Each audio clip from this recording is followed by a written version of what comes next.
I refused to share my inheritance with my sister, and now my entire family has turned against me. The lawyer's office felt smaller than usual as he read our grandmother's will. My sister Emma sat beside me, her hands folded neatly in her lap. When he announced that everything was left to me, the silence was deafening. The silence was deafening. Grandma Rose had always been closer to me. I spent every weekend with her for 10 years while Emma was busy with her career in another state. I helped her with groceries, drove her to appointments, and sat with her during her chemotherapy treatments. Emma visited twice a year if we were lucky. The will was clear. The house, the savings, the jewelry, everything came to me. Emma's face went white.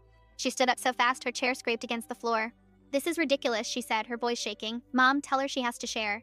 My mother looked at me with expectation in her eyes. "Your grandmother probably didn't realize how this would look," she said carefully. "You should do the right thing," but I didn't think sharing was the right thing. I had sacrificed my time, my energy, and parts of my own life to care for Grandma Rose. Emma had made her choices. Grandma knew exactly what she was doing, I said quietly. She made this decision deliberately.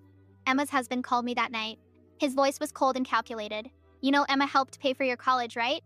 She loaned you money when your car broke down. This is how you repay family?" I wanted to scream.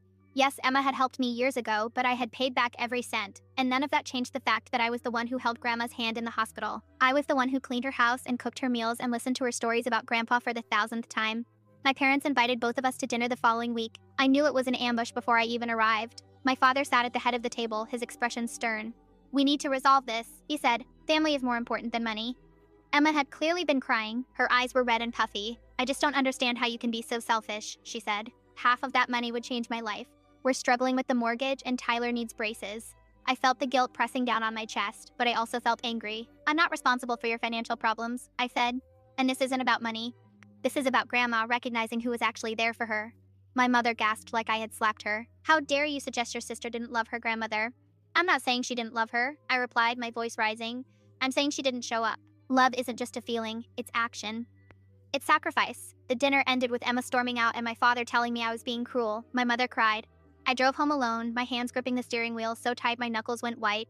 The next few weeks were torture. Family group chats went silent whenever I posted. My cousin's wedding invitation arrived for Emma, but not for me. My aunt left me a voicemail saying I had disappointed the entire family, but I could disappointed the entire family.